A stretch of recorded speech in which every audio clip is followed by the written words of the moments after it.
अतिशय मोठ्या प्रमाणावरती आपल्या महाविकास आघाडीच्या उमेदवाराला भरभरून मतदान करून मोठ्या प्रमाणावरती निवडून दिलेलं आहे। त्याचप्रमाणे येणाऱ्या विधानसभेच्या निवडणुकीला सुद्धा आणि लोकसभेच्या निवडणुकीत लोक म्हणाले होते की तुळजापूर तालुक्याचा आमदार तो आहे, तुळजापूर शहराची नगरपालिका त्यांची आहे, परंतु आम्ही तुळजापुरातील प्रॉपरचे लोक मोडण्यात एक नंबर आहोत। तर ते आम्ही त्यांचं रेकॉर्ड जे आहे ते लोकसभेला मोडून दाखवलंय आणि येणाऱ्या विधानसभेच्या निवडणुकीमध्ये महाविकास आघाडीचे धीरज भैया पाटील यांचं सुद्धा जे मागचं लोकसभेचे रेकॉर्ड मोडून आम्ही धीरज भैयाला निवडून देणार आहोत। एक लक्षात ठेवा। आणि हा मेळावा जो आहे तो निष्ठावंताचा मेळावा आहे। निष्ठावंत म्हणून घेणं सोपं नाही, मग ते निष्ठावंत नेते असतील किंवा कार्यकर्ते असतील। निष्ठावंत म्हटलं की जबाबदारी वाढते।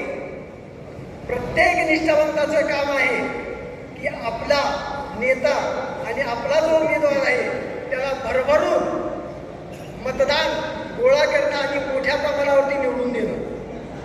मी म्हणेन आपण सर्वजण धीरज भैयांना आमदार तर करणार आहोत, परंतु माझं त्याच्या पुढचं पाऊल आहे आपण सर्वांनी या गोष्टीचा विचार करा। येणारी जी विधानसभा आहे ती महाविकास आघाडीची 100% आहे, त्यात वाद नाही। पण त्या विधानसभेमध्ये धीरज भैया पाटील हे तुळजापूर तालुक्याचं नेतृत्व करणार आहेत, त्यात वाद नाही। परंतु आपल्याला त्याला द्यायची जी मतं आहेत ती मतं एवढी द्यायची की ती मतं पाहून श्रेष्ठीने धीरज भैयांना मंत्रीपदापर्यंत नेलं पाहिजे, एवढी मतं त्याला आपल्याला मिळवून द्यायची। आणि हा निष्ठावंताचा मेळावा आहे। निष्ठावंताच्या मेळाव्यामध्ये काँग्रेस पक्षाच्या एक 2 निष्ठावंताची नावं मी सांगतो की असे निष्ठावंत, आणि तो काळ म्हणजे साहेबराव दादा हंगरगेकर आमदार आणि शिवाजीराव पाटील बाबळगावकर। निष्ठा कशी असते आणि तो निष्ठावंत कार्यकर्ता कसा असतो त्याचे 2 उदाहरणं सांगतो। गफूर नावाचा एक गोळीवाला होता, अंगावरचे कपडे संपूर्ण खादीचे, व्यासपीठावरील काय जे ज्येष्ठ नेते आहेत त्यांना तर पण याच्याच आहे माहीत होता, वारला। पूर्ण दिवसभर स्टँडवरती गोळ्या विकायचा, पण ज्या वेळेस काँग्रेस पक्षाचं कार्य असेल, काम असेल, आपल्या पोटाला चाट द्यायचा, आपल्या रोजच्या जी आमदानी होणार आहे त्याला तो चाट द्यायचा, परंतु पक्षाचं काम करायचं आणि कसलीही अपेक्षा नाही, कसलीही आशा नाही। असे निष्ठावंत की त्यांचं आजच्या या मेळाव्यामध्ये नाव घेणं योग्य नाही। आणि दुसरा अजून एक निष्ठावंत तेही दिवंगत झालेले आहेत, भगवानराव नाईकवाडी। पक्षाचं कुठलंही काम असेल, कधीही असेल, आव्हानी बोलवलंय म्हटल्यानंतर पळत येणार, सगळे घरादारातले कामं सोडणार आणि पक्षाचं काम, पक्षाच्या सह्या घेण्यासाठी किंवा जे काय पक्षानं काम दिलेलं केलेलं आहे ते करणारे अशा प्रकारचे निष्ठावंत कार्यकर्ते या काँग्रेस पक्षाने दिलेले आहेत। आणि या काँग्रेस पक्षानं तुळजापूर तालुक्याचा जो विकास केलेला आहे, जो विकास दिसत आहे, हा आजकालच्या कोणी लोकांनी केलेला नाही, तो खरा विकास जो झालेला आहे तो काँग्रेसच्या आमदारांनी, काँग्रेसच्या लोकांनी केलेला विकास आहे। आणि नेते मंडळी तर करतात, पण सर्वसामान्यांकडून सुद्धा मोठी कामं या काँग्रेस पक्षाकडून केली जात आहेत। आणि येणाऱ्या विधानसभेमध्ये धीरज भैया जाणार आहे, त्यात मी मला सांगितलं वाद नाही, परंतु आपल्याला ज्यावेळेस हा निष्ठावंताचा मेळावा आहे म्हणून सांगतो की हे जे पाटील घराणं आहे, माणिकराव दादा पाटील, अप्पासाहेब पाटील आणि आज धीरज भैया पाटील, देश स्वातंत्र्य झाल्यापासून या पाटील घराण्यानं काँग्रेसची सेवा केलेली आहे। म्हणून अशी एक आगळी वेगळी परंपरा, निष्ठावंताची परंपरा असलेलं घराणं असून येणाऱ्या विधानसभेमध्ये आपल्याला धीरज भैयाला पाठवायचं आहे। माझे विचार आपल्या सर्वांना समजले असतील। आपल्याला माधवांना कुटवाळ यांचं अतिशय अभ्यासपूर्ण असं भाषण ऐकायचं आहे, त्यामुळं मी या ठिकाणी थांबून आपली सर्वांची रजा घेतो. जय हिंद. पत्रकार संजय मामा खुरोद, पत्रकार. 5 वर्षामध्ये आपण सर्व शेतकरी बांधव आहात. मला तुम्हाला बांधवांना एकच विचारायचं आहे, आपल्याशी निगडीत असणारा प्रश्न म्हणजे आमदार असल्यानंतर जो डीपी आपला बंद पडतोय, त्यावेळेला कांद्यासारखं नाजूक पीक असतंय, त्यावेळेला आपलं काय हाल होतंय मी रोज बघतोय, कारण आपल्याला फोन येतोय. आज एक डीपी दुरुस्त करायचं म्हणलं तर 4,500 रुपये आणि 3,500 रुपये असं भाडं जातंय. ते शेतकऱ्याच्या खिशातून जातंय. शासनाचे पैसे तर जातातच, परंतु शेतकऱ्याकडून वसूल केलं जातंय. कारण ह्याला त्या आमदाराचं दुर्लक्ष आहे. मला सांगा, आज पंचायत समितीमध्ये विहीर मंजूर करायची असेल, त्या विहिरीच्या मंजुरीचा रेट काय आपल्याला माहिती आहे बांधव, घरकुलचा रेट काय माहिती आहे. हे सर्व दुःख कमी करायचं असेल तर येणाऱ्या विधानसभेमध्ये आपल्याला या पार्श्वला धाराशिवकडे पाठवून द्यायला पाहिजे. आणि इथं महाविकास आघाडीचा आमदार जवळजवळ 50,000च्या फरकाने निवडून आणायचा आहे बांधवांना, अशी गुंगाट मनाशी आपल्याला मागायची आहे. मला एवढंच सांगायचं या प्रसंगी, आज भैया डीपीडीसीच्या माध्यमातून या आमदारांनी मला जाहीर प्रश्न करायचा आहे आमदारांना. डीपीडीसीच्या माध्यमातून आपण आमदार साहेब शेतकऱ्यांच्या डीपीसाठी आपण किती पैसे आणले हो, जरा ते पण डिक्लेअर करा ना. तुम्ही गाडीत बसताय, फेसबुक लाईव्ह फक्त येत आहे आणि वेळच पोहोचताय. किती आहे हे आम्हाला सगळ्यांना माहिती आहे ना, आमच्या खात्यावर पडतोय ना. परंतु तुम्ही रोज रोज तेच कशाला प्रश्न उपस्थित करताय. तुमच्या इथं जे ज्वलंत प्रश्न आहेत, डीपी बंद पडल्यानंतर किती दिवसांना मिळतोय, त्याच्यावर पण तुम्ही लक्ष ठेवा ना. ते पण तुमच्या अखेरीतच प्रश्न आहे ना. मला एवढंच सांगायचं आहे, बांधवांनो वेळ जास्त घेत नाही, वेळ खूप झाला आहे, आपण दिवसभर काम केलेलं आहे. तुम्ही लोकसभेला ओमदादांना भरभरून मतदान केलंय, त्याबद्दल तुमचे हात जोडून अभिवादन करतो. आणि येणाऱ्या विधानसभेच्या निवडणुकीमध्ये आपण सर्वांनी मिळून परत एकदा आपल्याला महाविकास आघाडीच्या उमेदवाराला जास्तीत जास्त मतदान करून पूर्ण बहुमताने 50-60 हजाराच्या फरकाने निवडून आणायचं आहे. एवढी बोलू इच्छित नाही, परंतु आपण ज्या लोकसभेला ओमराजे निंबाळकरांच्या पोटतिडकीनं शर्तीनं प्रयत्न करून तन मन धन जीव ओतून आपण सर्वांनी पुढं होऊन पुढाकार घेऊन सर्व मतदार कार्यकर्ते कुठल्याही नेत्याचं आव्हान येण्या अगोदर आपण पुढं होऊन चर्चावला आणि आपण ओमराजेंना बहुमताने निवडून आणलं. त्याचप्रमाणे येत्या विधानसभेच्या वेळेस आपल्याला महाविकास आघाडीच्या उमेदवार निवडून आणायचं आहे. आज थोडेसे अनेक अफवा पसरत आहेत. काल नळदुला सभा झाली, मंगरुळई सभा झाली. काही मंडळींनी खंत व्यक्त केली की काँग्रेसची सभा इथे होते तिथे होते. काँग्रेस पक्ष हा मोठा पक्ष आहे, मतदारसंघही मोठा आहे. आपण त्यातून असाच अर्थ काढून घेऊ की आमचे सर्व नेते मंडळी सर्व कार्यकर्त्यांना मतदारांना जाऊन भेटून आपले विचार मांडतायत, त्यांचे संवाद साधतायत. कुठल्याही मनात कुठलं तुकडे नुसतं विचार कुठला नाही आहे, परंतु त्यावर आपण विश्वास न ठेवता प्रामाणिकपणे निष्ठावान कार्यकर्त्यांनी एकच मूठ बांधली पाहिजे. यावेळेस आपल्याला महाविकास आघाडीचा उमेदवार बहुमताने निवडून आणायचा आहे. आणखीन उमेदवाराची निश्चिती झाली नाही. उमेदवार कोणी असो त्याच्या पाठीमागे आपण आज जसं इथं आला त्याच ताकदीशी आपल्याला त्याच्या पाठीशी उभा राहायचा आहे. कुठलाही जात धर्म भेद न करता आपल्याला कुठल्याही परिस्थितीमध्ये नुसतं तुळजापूर तालुक्याचा आमदार नव्हे तर महाविकास आघाडीचं सरकार आपल्याला महाराष्ट्र राज्यात स्थापन करायचं आहे. हा निर्धार आपण पक्का करूया. आणि पुनश्च एकदा मी तुम्हाला सर्वांना धन्यवाद देतो, कारण अनेक कामं असताना सुद्धा आमची शेतकरी मंडळी या निसर्गाच्या एवढ्या अद्भुत सगळ्या अनेक नुकसानीनंतर सुद्धा आपले कष्ट करून आपण इथं आलात आणि या कार्यक्रमाला आवर्जून उपस्थित राहिलात. तुमच्या सर्वांना मी आभार मानतो, धन्यवाद देतो. आणि माझे म्हणून मुक्काम घडून उस्मानाबाद कळमचा माणूस इथे येऊन निवडून आला. आदरणीय शरदचंद्रजी पवार साहेबांनी 2019 साली महाविकास आघाडीची स्थापना केली. त्यावेळेपासून आजपर्यंत अबाधित आहे, याच्या पुढेही राहणार आहे. परंतु या सन्माननीय आमदारने ज्या वेळेस महाविकास आघाडीचं सरकार आलं त्यावेळेस त्यांनी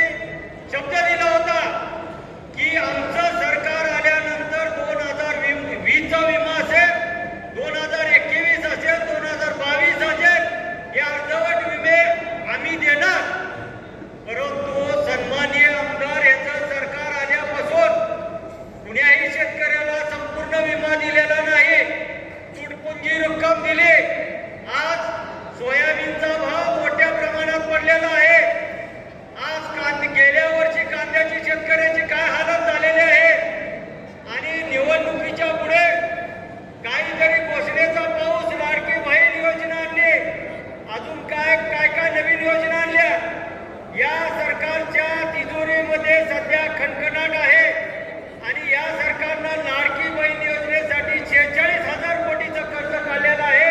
या कर्जातून आज लाडकी बहीणची तिने जे काय पूर्तता केलेली आहे यापुढे देखील ही योजना चालेल न चालेल, परंतु आमचे आदरणीय जयंत पाटील साहेब यांनी सांगितलं हे जे लाडकी बहीण योजना आहे यापुढेही महाविकास आघाडीचं सरकार आलं तर आम्ही कशी चालवायची आम्ही ठरवू. त्यामुळं आज महाविकास आघाडीचा कुणीही बी फॉर्म घेऊन येईल त्या पाठीमागे आमचं राष्ट्रवादी काँग्रेस पक्ष गंभीरपणे उभा राहील. एवढंच बोलून माझे 2 शब्द संबोधतो. जय हिंद, जय महाराष्ट्र, जय राष्ट्रवादी. धन्यवाद भैया. निश्चितपणानं आपण वातावरण बघतोय, महाराष्ट्रामध्ये बघतोय की या वेळेस सुद्धा महाविकास आघाडीचं सरकार येणार. गेल्या अनेक वर्षापासून बघतोय आपण, गेले 2 ते 2.5 वर्ष आपण या सरकारचा कारभार बघतोय. या सरकारवर शेतकरी नाराज आहे, कामकरी नाराज आहे, कुठलाही घटक या सरकारवर खुश नाही. आणि अशा प्रकारे जे या बाबतीमध्ये त्यांनी आता एक लाडकी बहीण योजना काढली.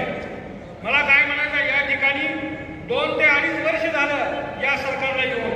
2 ते 2.5 वर्ष या सरकारनं कुठल्याही वर्गासाठी, महिला वर्ग असेल, शेतकरी वर्ग असेल, कुठलीही योजना केली नाही. आणि आता 1 महिना निवडणूक असताना ही फसवी योजना आहे हे आपल्या सर्वांच्या लक्षात आले. मला काय म्हणायचं, या ठिकाणी गेल्या लोकसभेच्या निवडणुकीमध्ये आपण एकी दाखविली महाविकास.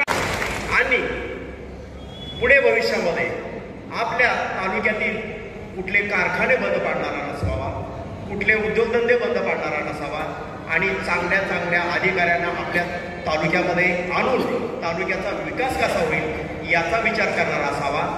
एवढं बोलून मी परत एकदा आपल्या सर्व समोर बसलेल्या मतदार बंधूंना सांगतो की लोकसभेची निवडणूक जशी जनतेने हातात घेतली होती, लक्षात घ्या, लोकसभेची निवडणूक जनतेने हातात घेतली होती. त्यामुळं आपला खासदार अतिशय भरभरून मताने निवडून आलेला आहे.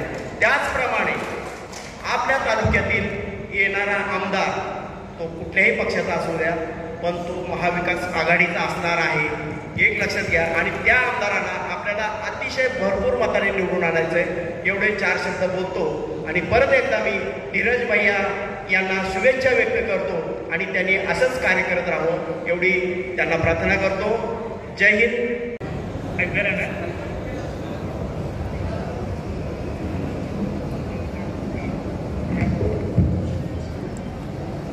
निष्ठावान कार्यकर्त्याचा मेळाव्याचं आयोजन माझे परममित्र धीरजभैया यांच्या अध्यक्षतेखाली सुरू केलं आहे आणि त्याला सर्व महाविकास आघाडीचे पदाधिकारी आणि खाली सर्व जमलेले माझे मार्गदर्शक. काँग्रेस पक्षाचे मी जिल्हा परिषद सदस्य या नात्याने सांगतो, आजचे काँग्रेस पक्षाचे जिल्हाध्यक्ष या नात्याने मला त्यांनी बोलवलं, पण असं झालं काँग्रेस पक्षाचं की सवासणीसारखं झालंय. 3 बैठका करावं लागल्या. सकाळी त्या दुपारी त्या मंगल काढल्या, संध्याकाळी ह्या मंगल काढल्या. तसं राष्ट्रवादी काँग्रेस पक्षाच्या कार्यकर्त्याचा वेळ प्रसंग नाही. सध्या काँग्रेस पक्षाच्या कार्यकर्त्यावर शेरण्याचा प्रयत्न चालू आहे. पण इथं सगळ्यांनी एक बांधवांना आपण लक्षात घ्यायचं आहे की निष्ठावान ह्या शब्द आपण आज ह्यातून घेऊन जायचा आहे आणि निष्ठावान शब्दाचा अर्थ आपण एक गुणगाट करायचा आहे. निष्ठावान या शब्दाचा अर्थ काय आहे हे सगळ्यांनी धीरजभाईच्या मार्गदर्शनाखाली आणि महाविकास आघाडीच्या माध्यमातून आपण आज एक संकल्प करून जायचा आहे. आज या मेळाव्याला राष्ट्रवादी काँग्रेस, शिवसेनेचे पदाधिकारी आणि सर्व महाविकास आघाडीचे पदाधिकारी. आता संयोजकांनी मला 2 मिनिटाची वेळ दिल्याबद्दल मी काही जास्त बोलणार नाही आणि बोलायचं पण नाही. आज बोलायचा लय मोठा विषय आहे. त्याच्यामुळं ह्या पुढं पण मित्रांनो आपण 5 वर्षाखाली बघितलेलं आहे विरोध पार्टीचा आमदार नसते आणि आपल्या पक्षाचा आमदार, आपल्या पार्टीचा आमदार नसल्यावर काय परिस्थिती आहे तुम्हाला मला माहीत आहे. ह्याची एक गुणगाठ बांधायची.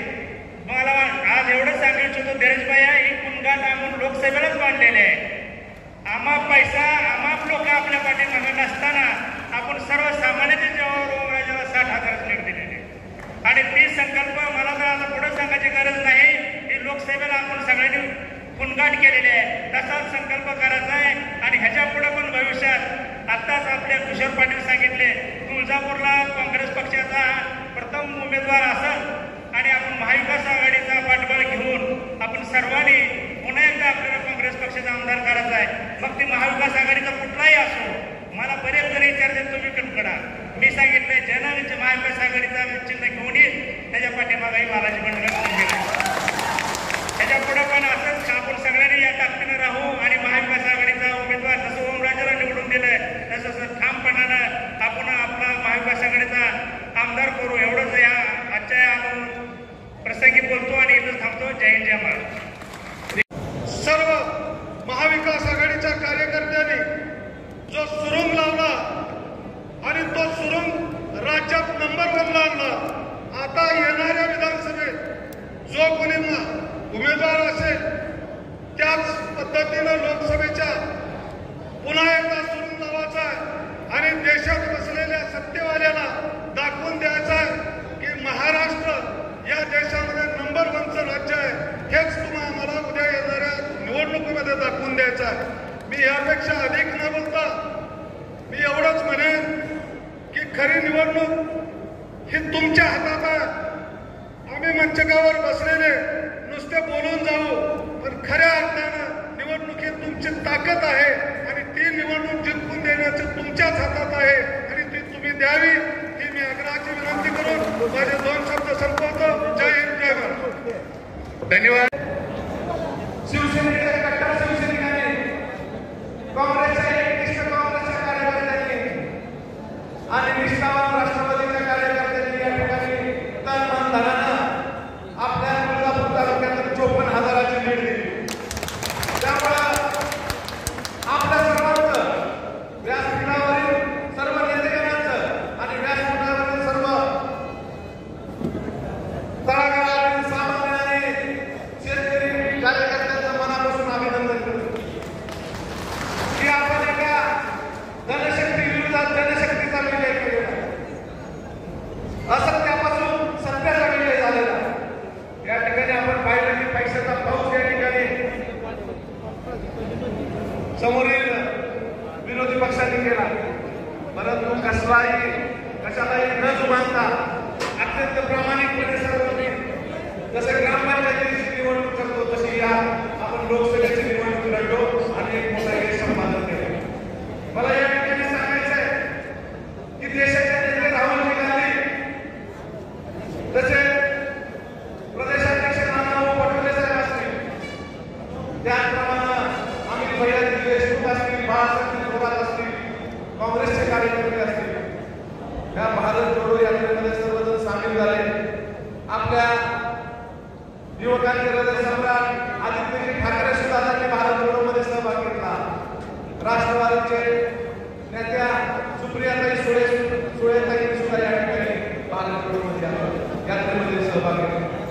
आपल्याला एवढंच सांगायचं की या राहुल गांधीची 4,500 किलोमीटरची पदयात्रा या कन्याकुमारी पासून काश्मीरपर्यंत गेली आणि दुसरी पदयात्रा मणिपूर पासून मुंबईपर्यंत गेली आणि त्यामुळे काँग्रेसमध्ये आणि देशामध्ये उत्साहाचं वातावरण या ठिकाणी तयार झालं. आपले दुसरे नेते लोकसभेपूर्वी आपण पाहिलंय की कशा पद्धतीनं उद्धवजींना त्रास देण्याचा प्रयत्न केला. कित्येक नेत्यांवर ईडीची चौकशी करण्याचा प्रयत्न केला. कित्येक नेत्यांवर इन्कम टॅक्सच्या नोटिसा या ठिकाणी काढल्या गेल्या. तरी पण न डकता त्यांचा पक्ष फोडला गेला. चिन्ह पळवून नेलं. तरी पण या ठिकाणी उद्धवजी ठाकरे न डगमगता त्यांनी धैर्याने समोर गेले. अख्खा संपूर्ण महाराष्ट्र पूर्ण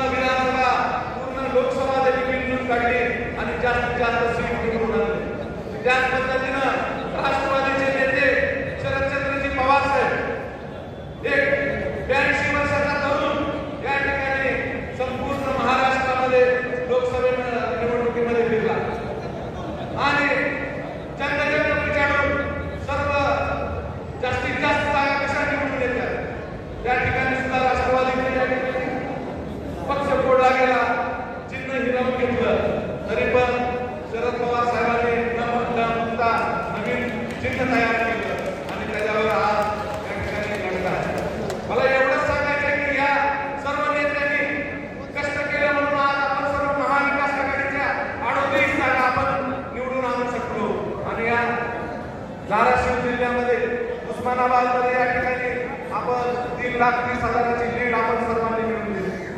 आज आपण बघतोय की आपला शेतकरी अडचणीत आहे. आज सोयाबीनची काय परिस्थिती आहे. आज या ठिकाणी 2-2 वर्षाचं सोयाबीन या ठिकाणी पडून घरात पडून आहे. आज या ठिकाणी काय 4,000, 4,500, 5,000 भाव मिळाला. 2014 साली या सोयाबीनला आपल्या आघाडीच्या सरकारच्या काळामध्ये 10,000पर्यंत भाव गेला. आज ती परिस्थिती नाही आहे. हे शेतकरी विरोधी सरकार आहे. कांद्याचा प्रश्न तसा या ठिकाणी झालेला आहे. आज आपला बदलापूर तालुका सगळ्यात जास्त कांदा उत्पादक शेतकरी आहे. आज ज्यावेळेस कांदा नसेल त्यावेळेस निर्यात आयातमध्ये या ठिकाणी हे धोरण चुकीचं करत आहे. त्यामुळं या ठिकाणी अजून एक मला सांगायचं आहे की द्राक्ष उत्पादक शेतकरी सुद्धा या ठिकाणी दादा आपण पाहतोय की द्राक्ष उत्पादक शेतकरी सुद्धा, कारण की एक्सपोर्टचा माल त्या ठिकाणी त्यावेळी 2014चं धोरण आपलं होतं. त्या एक्सपोर्टच्या मालावर अनुदान या ठिकाणी काँग्रेस सरकारने होतं, आघाडीच्या सरकारने. पण ते आज सबसिडी सुद्धा या ठिकाणी एक्सपोर्टची काढून घेतलेली आहे. मोठा शेतकरी तर पूर्णपणे झोपला गेलेला आहे. या ठिकाणी जीएसटी, आज शेतीमालाच्या भावावर पूर्ण जीएसटी लागलेला आहे. तसेच शिक्षणावर जीएसटी आहे, बी बियाणावर जीएसटी आहे. आपल्या खाण्यापिण्याच्या वस्तूवर सुद्धा या ठिकाणी सरकार जीएसटी लावतं. आपल्याला त्यांना धडा शिकवणं गरजेचं आहे या ठिकाणी. परंतु या 6 महिन्यात आता या 2-3 महिन्यात दिसू लागलेले आहे. या ठिकाणी तुळजापूर विकास आराखडा तयार केला. तुळजापूर हा विकास आराखडा तयार करत असताना स्थानिकांचा बिलकुल व्यापारी वर्गाचा, पुजारी वर्गाचा कुठलाही विचार न करता हा आराखडा तयार केला. परंतु हा आराखडा तयार करून 1350 कोटीची घोषणा केली. पण आज सध्याच्या स्थितीला 1 रुपया सुद्धा त्या ठिकाणी ठेवायचा नाही. आज या ठिकाणी मला एवढंच सांगायचं आहे की दुसऱ्या घोषणांचा पाऊस या ठिकाणी पाडला जात आहे. आज नलपूर भागामध्ये बसवेश्वर महाराजांचा पुतळा या ठिकाणी उभारला गेला पाहिजे म्हणून त्यांनी प्रयत्न करत आहेत. परंतु आज येणाऱ्या काळात 7-8 दिवसांमध्ये आचारसंहिता लागेल. आपण विचारलं पाहिजे कुठला तो पुतळा. आज वसंतराव नाईक यांचा पुतळा उभा करण्याचं आश्वासन या ठिकाणी दिलं. पुढे या, पुढे या, पुढे भरपूर आहे, पुढे या. परंतु या ठिकाणी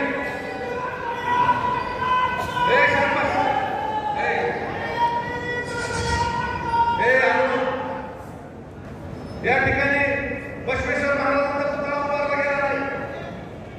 त्या ठिकाणी वसंतराव नाईकांचा पुतळा उभारला गेला नाही. नुसत्या घोषणा करतायत. या ठिकाणी दुसरं सेवालाल महाराजांचा पुतळा उभारला. परंतु नुसती घोषणा या ठिकाणी झाली. या तुळजापूरचा सर्वांगीण विकास करण्याकरता आपले साहेबराजा आंबेडकर स्वर्गीय ते आपले त्यांनी तुळजापूर तालुक्याचा विकास केला. दुसरे स्वर्गीय शिवाजीराव पाटील बाबावडेकर साहेब असतील, त्यांनी या तालुक्याचा सर्वांगीण विकास केला. माणिकराव दादा खपले असतील, ते पुरोगामी विचाराचे नेते होते. तसेच आपले आदरणीय आंबोली ऋषी यांनी सुद्धा या तालुक्याचा सर्वांगीण विकास करण्याचा प्रयत्न केला. आदरणीय चव्हाण साहेबांनी सुद्धा या तालुक्याचा सर्वांगीण विकास करण्यासाठी भरपूर प्रयत्न केले. या ठिकाणी मला आवर्जून सांगायचं, कृष्णा खोऱ्याचे 21 टीएमसी पाणी आपल्या विलासरावजी देशमुख साहेबांमुळे या ठिकाणी बनवलं. परंतु आज दुर्दैवाने तुम्हाला सांगू इच्छितोय, त्या 21 टीएमसी पाण्याच्या या ठिकाणी फाईलवर सही केली. आज 7 टीएमसी पाणी आपलं येत आहे आणि 7 टीएमसीच्या पाण्यावर आपल्याला या ठिकाणी ते काम करत आहे. म्हणून आम्ही प्रत्येक ठिकाणी गेल्यानंतर त्या 7 टीएमसी पाण्याचं काय झालं म्हणून आम्ही प्रश्न विचारला गेला पाहिजे. या जून महिन्यामध्ये पाणी येणार म्हणून त्यांनी आपल्याला दुसरी घोषणा केली. आज जून, जुलै, ऑगस्ट, सप्टेंबर, ऑक्टोबर आलाय, परंतु हे पाणी आलेलं नाही. आपण ज्या विचारण्याची वेळ या ठिकाणी आलेली आहे. मी जास्त बोलणार नाही. आज मी काँग्रेस पक्षाकडे उमेदवारी मागितली. मी एक इच्छुक उमेदवार आहे. परंतु आज बरेच जण या ठिकाणी इच्छुक उमेदवार आहेत. महाविकास आघाडी या ठिकाणी बरेच राष्ट्रवादीचे नेते या ठिकाणी प्रयत्न करत आहेत. परंतु 1961 पासून हा तुळजापूर तालुक्यामध्ये आपण सर्वजण जाणताय की हा काँग्रेस पक्षाची निष्ठामध्ये श्रेष्ठ या ठिकाणी विचार करतील आणि आपण या ठिकाणी आज आपण बघतोय पीक विम्याचा प्रश्न सुद्धा मोठा आहे. आज या ठिकाणी आपले विद्यमान आमदार विमा स्पेशालिस्ट म्हणून निवडून येतात. किती जणांना आज या ठिकाणी विमा मिळतोय तुम्ही आम्ही विचार करण्याची गरज आहे.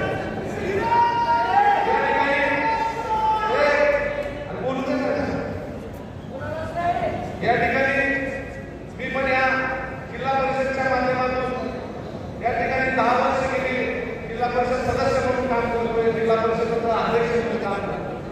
विविध योजना आणण्याचं काम या तालुक्यामध्ये आम्ही केलेलं आहे. मग आरोग्याच्या योजना असतील, महिला बालकल्याणाच्या योजना असतील, दलित वस्तीमध्ये निधी असेल, जनसुविधामध्ये निधी असेल, प्रत्येक ठिकाणी ग्रामपंचायत मार्फत, जिल्हा परिषद मार्फत आणि पंचायत समिती मार्फत या निधी देण्याचं काम केलेलं आहे. महाराष्ट्र जीवनज्योती अभियानाच्या माध्यमातून DRDA मधून महिला सक्षमीकरणासाठी 32 कोटीचं वाटप 2015 साली केलेलं आहे. मला या ठिकाणी आवर्जून सांगायचं आहे, कृषी व पशुसंवर्धनच्या विभागातून पाणबुडी मोटर असेल, त्यानंतर कडवा कुट्टी मशीन असेल, शेळी गटाचा वाटप असेल, अशा कित्येक योजना तुळजापूर तालुक्यात 72 गावांसाठी मी या ठिकाणी आणलेल्या आहेत.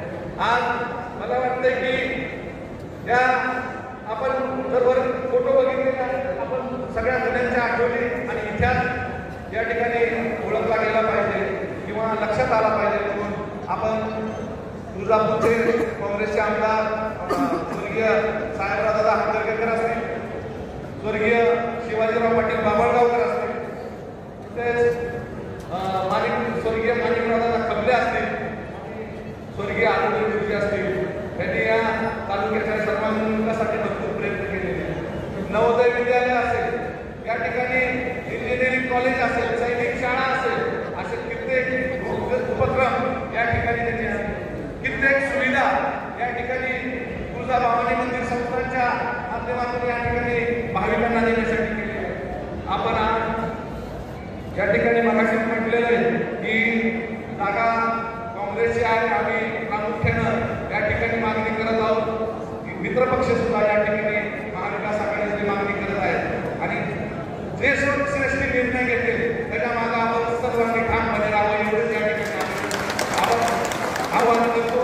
आणि येणाऱ्या काळामध्ये आपण महाविकास आघाडीच्या माध्यमातून सक्षम राहावं एवढंच या ठिकाणी, कारण की आपल्याला येणाऱ्या निवडणुका सगळ्या महाविकास आघाडीच्या माध्यमातून लढवायच्या आहेत. मग जिल्हा परिषद असो, पंचायत समिती असो आणि जिथे जिथे शक्य असेल तिथं आपण ग्रामपंचायत सुद्धा आपण महाविकास आघाडीच्या माध्यमातून लढावे एवढंच या ठिकाणी आवाहन करतो. आणि आपण एवढ्या कमी सूचनेवरून आणि कामाच्या दिवसात सुद्धा एवढ्या मोठ्या संख्येने उपस्थित राहिल्याबद्दल मी सर्व महाविकास आघाडीच्या वतीनं, सर्व मंचकावरील नेतेगणांच्या वतीनं मी या ठिकाणी आवाहन करतो. थांबतो. जय हिंद, जय महाराष्ट्र. नक्कीच महाविकास आघाडी आपल्याला लोकसभेसाठी दाखवून दिलेला आहे, तसंच विधानसभेसाठी आपल्याला दाखवून दिलेलं आहे.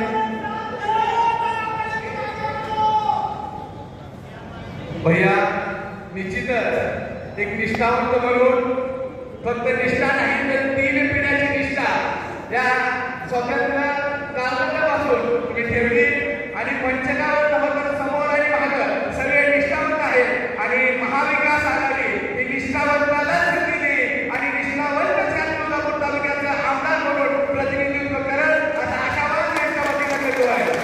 त्यानंतर उपतालुका प्रमुख आदरणीय प्रदीपजी मगर अगदी आपण 2 मिनिटं प्रभाकरजी गोगरे, शहाजी देवकुंडे, भगवान नाथ टेकर, नानामुळे, करीमजी अन्सारी, मोदागारवार यांचंही हार्दिक हार्दिक स्वागत. किशोरजी पाटील, भगतजी भंडारे, संजयजी राठोड, रामजी गायकवाड, शशिकांत पिंटू कापसे आपलंही हार्दिक हार्दिक स्वागत. विरेशदादा डोंगरे, युवा सेना तालुका प्रमुख यांचंही हार्दिक हार्दिक स्वागत. गणेश गोवर्धन सरडे आपलंही हार्दिक हार्दिक स्वागत. प्रणाम माझा भगव्याला महाराष्ट्राची कुलस्वामी आई तुळजाभवानी हिंदवी स्वराज्याच्या संस्थापक राजे छत्रपती शिवाजी महाराजांना अभिवादन करून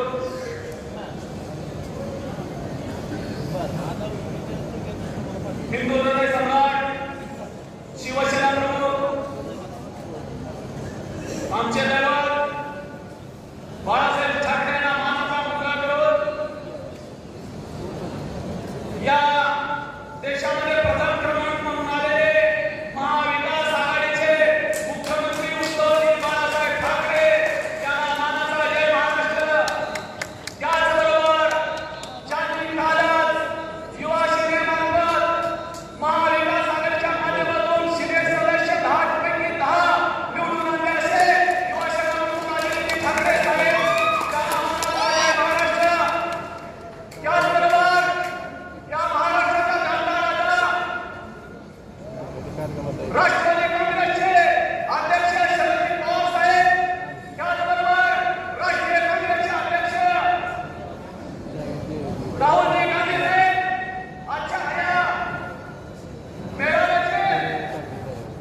तसंच उद्याच्या विधानसभेला आपल्याला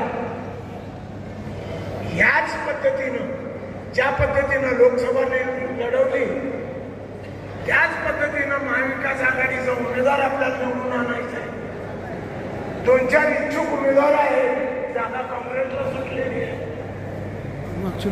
नंबर धीरज भैया जास्त पुढे आहे, इतरही त्याच्या मागून मागणी करताय. मी ज्येष्ठ आहे, पाहिजे काय आघाडीचा मला एकाचं नाव म्हणून पुढे करता येणार नाही.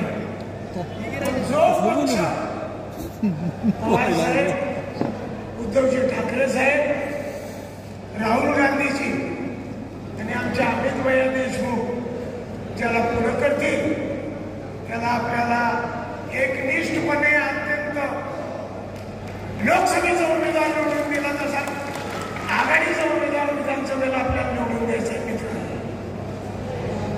हा तालुका तुळजापूर तालुक्याचं वैशिष्ट्य आहे. माझ्या 58 वर्षाचा अनुभव सांगतो. एकदा का मनावर घेतलं कार्यकर्त्यांनी जनतेने की तो उमेदवार निवडून आलाच म्हणून समजा. आपण गेल्या निवडणुकीमध्ये काँग्रेस आणि आघाडी जरा सेटबॅकवर आली आणि उमेदवार गेला आणि आपण राणा जगजित सिंग पाटला निवडून दिलं. मित्रांनो, 5 वर्षात भांडण लावायशिवाय दुसरा काही कार्यक्रम केलाय. आता विकास आराखडा आलाय मंदिरचा. केंद्र काही पैसे देत आहे, राज्य काही पैसे देत आहे. विलासरावजी देशमुखांनी पूर्वी पैसे दिले. त्या आराखड्याचं वाटोळ करायचं काम या आमदारांनी केलेलं आहे. राणा जगजित सिंग पाटलांनी तालुक्याचा विकास ज्या पद्धतीनं व्हायला पाहिजे तो झालेला नाही.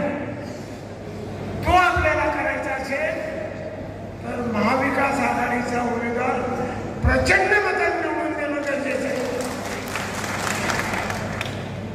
एक चूक झाली आपल्याकडे. ठीक आहे, उस्मानाबाद तालुक्याचं 1,60,000 मतदान आहे. त्यांचे लोक या ठिकाणी आलेले आहेत. ना उस्मानाबाद तालुक्याचा विकास, ना तुळजापूर तालुक्याचा विकास, ना उस्मानाबाद तुळजापूर मतदारसंघाचा विकास. जे काय आहे ते स्वाहा हा उद्योग चालू झालेला आहे. आपल्या सगळ्यांना माझी कळकळीची विनंती असणार आहे, कारण आपले चेहरे सगळे बुकेले दिसायचे. मी माझं भाषण आटोपतं घेतोय. धीरज भैयांनी द्या, कारण धीरज भैया तिकीट मागणीला आघाडीवर आहे. काँग्रेस पक्षाला ही जागा सुटलेली आहे. ज्याला मिळेल त्याला एकनिष्ठपणे अत्यंत कष्टाने आपल्याला निवडून द्यायचंय. सर्व इच्छुकांना शुभेच्छा देतो धीरज भैयासाठी. आणि या ठिकाणी माझं मी भाषण संपवतो. जय हिंद, जय महाराष्ट्र.